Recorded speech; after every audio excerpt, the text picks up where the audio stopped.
that is not discussed here, please go and look at it here. It's detailed, beautiful job. It's here. So make sure you get a copy and see it. You see what I said about prayers, and that will amaze you. So because of want of time, I will spare you that time so that you can go on time. But I have to mention this area as part of the approaches to justify what I have done. Somebody said, I won't mention the name, but it's contained in the book. Somebody said, Igbo origins debate can only be tackled effectively by intensive institutional research. Research is capital intensive. Can you see Igbo origin debate is very, very important. That research is capital intensive. That we need an institutional research to tackle this debate on Igbo origin. Which means a lot of people, even academics, are still sharing the mystery about who the Igbo people are and how they originated. Somebody also said, why do some people refer to themselves as core Igbo? That is clearly arrant nonsense. That is what this person said. There is nobody that is peripheral, nobody that is core.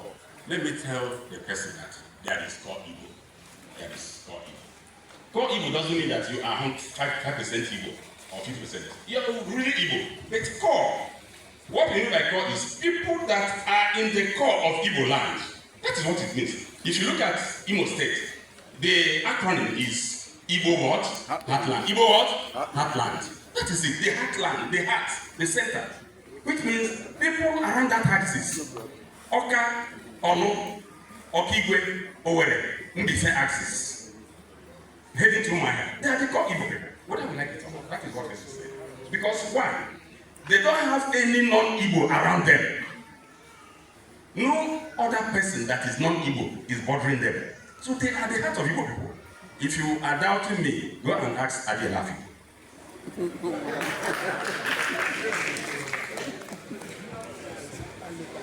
That is that. Now, another question is this. Where did the Igbo come from? The question is still being asked. That question has not been answered effectively. And that is why I decided to make my own contribution. Where did the Igbo come from? There are very intriguing theories or histories now being studied. You may have heard of Jewish angle. This is mentioned something about it. The Egypt angle, which are connected. I call it Oriental thesis, Oriental hypothesis. You may have heard of Jewish angle, Egypt angle, which are connected. And the origin of man angle. Origin of man means that there is this theory that God created man where we are today. That God took us from heaven and brought us here.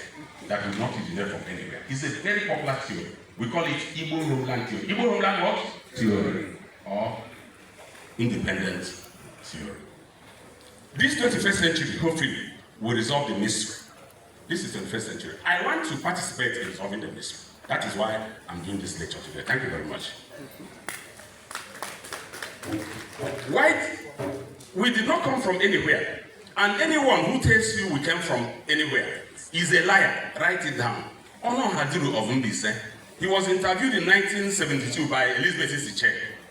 The man answered her, we did not come from anywhere. The man is saying that, or the man said that God created us where we are, that we did not come from. And he requested and urged the woman to write it down.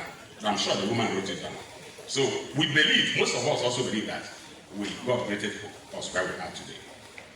Then finally, of all the anecdotes that I will present here today is theories of Igbo origin. I have read several Igbo books and have not seen where theories were used to explain the origin of Igbo people. An academic is saying this thing. A popular lecturer. There is nothing like theory. That's what he said. That is only familiar with what they call versions of Igbo origin. And I'm telling him today, come and listen. There is theories of what? Igbo origin. Either you call it theory or you call it hypothesis. You know what theories means? You know what hypothesis means? A tentative solution to a problem. A hypothesis, something that is not yet proved, undergoing critical scrutiny, not yet confirmed. Until it is confirmed, it remains a hypothesis or a theory. So we have theories of Igbo origin. These theories are based on guesstimates, suggestions, uncertainties. and so on and so forth. So we have theories of Igbo origin, and that is one of the things I'm discussing today. Thank you very much. Mr. Chairman, permit me to now quickly reflect on the title of this lecture, Igbo Genesis and Closure of Polity, Myth, Memory, and Policy of Origin. The topic is not only an academic exercise, it is a mirror held up to our collective soul. It asks, who are we? Where did we come from? In Igbo tradition, myth is not fiction. It is foundational. The stories of secret migrations are not just tales. They are blueprints of identity. They include values, cosmologies, and political structures. They remind us that history is not only written in books. History is not written in books. I will tell you something about history after. History is not written in books. Just contrary to what the white man said. Anything that is not documented is not history. What they said.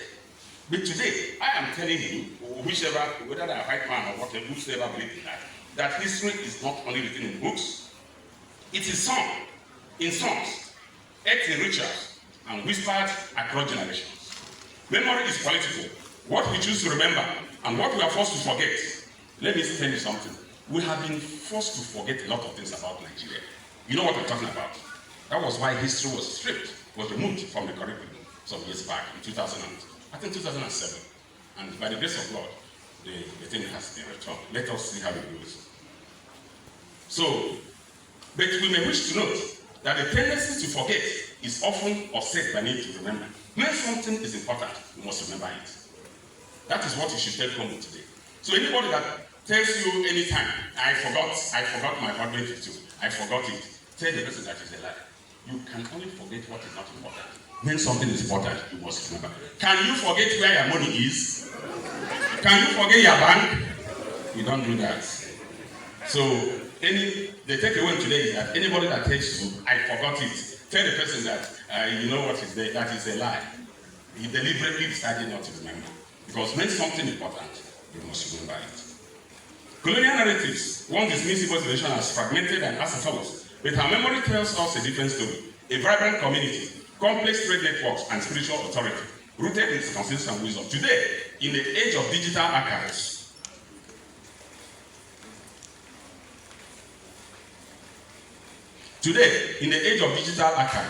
and cultural revival, we must reclaim our memory, not as nostalgia, but as resistance. Chronology is not neutral. It is a battleground.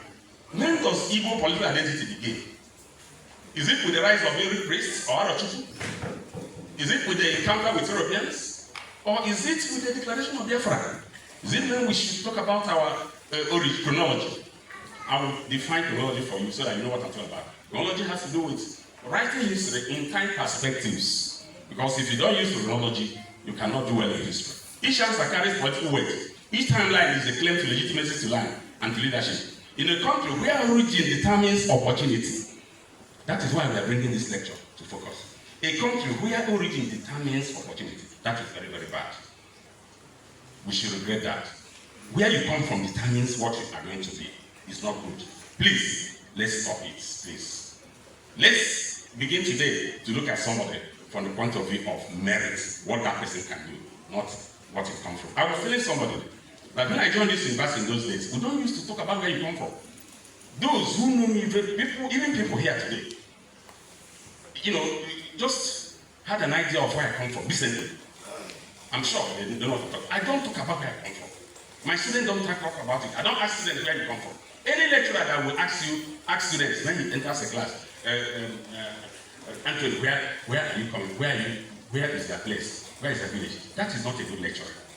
Because you may be biased. You may not be objective because we are looking at him from the point of view of where he comes from. Assuming he's coming from your village, then he will score 8. When somebody that is coming from Indonesia will not score 0. That is very bad. We don't do that in the university. Anybody that is bringing that type of narrative in the university life is not a good person. In a country where origin determines opportunity, the contest between chronology and origins is far from mere academicism. The lecture therefore speaks directly to Nigeria's ongoing debates on the following: federalism, marginalization, cultural renaissance, youth and identity, and politics of inclusion. We're not going into those areas. Those ones are essentially political issues. My lecture is on social history. On what? Social history. The Igbo question remains central. The discussions about restructuring. Understanding Igbo origins helps frame demands for equity. Understanding origins help us to frame demand for equity, not as rebellion. We are not rebelling. When we are asking of equity in Nigeria, Igbo people are not rebelling. They should note that, whosoever is worried. But as restoration, across Nigeria, ethnic groups are reviving their languages, festivals, and histories. The Igbo experience offers a model for how myth and memory can fuel cultural pride without bridging division. We are not bringing any division in Nigeria. In a digital age, young Nigerians are searching for roots. They remix tradition with technology, reclaiming stories once buried. The topic, a lot of stories have been buried in Nigeria. We want to bring them out. The topic empowers them to see history, not as burden, but as toolkit. As Nigeria grapples with zoning, representation, and national unity, origin stories become political instruments. They can be used to exclude or to build bridges. The lecture is a call for action on the part of every Igbo stakeholder, political leaders, policy makers, ordinary citizens, the academia, and even the those in diaspora. We have offered through this lecture the tools of liberation and nothing more. That is what we have done today, the tools of liberation of Igbo people and nothing more. Thank you very much.